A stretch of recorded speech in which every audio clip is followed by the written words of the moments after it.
என்ன பண்ணணும்னா partnership deed உங்களுக்குள் பாக பிரிவினை செய்து கொண்டு உங்கள் இருவரின் சொத்தை தனித்தனியாக பிரித்து பத்திரம் செய்து கொள்ளலாம்.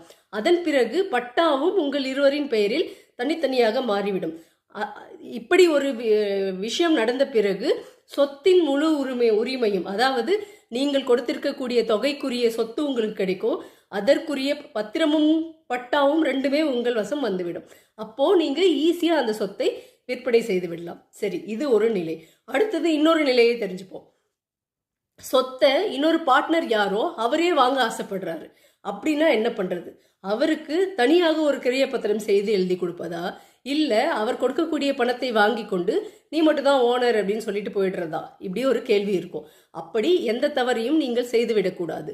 ஏன்னா நீங்கள் பணம் யாருக்கு, நீங்கள் உங்களுடைய பார்ட்னர் தான் அவருக்கு நீங்கள் பணம் கொடுத்து விட்டாலும் 2 பேர் பெயரிலும் கூட்டாக ஒரு சொத்து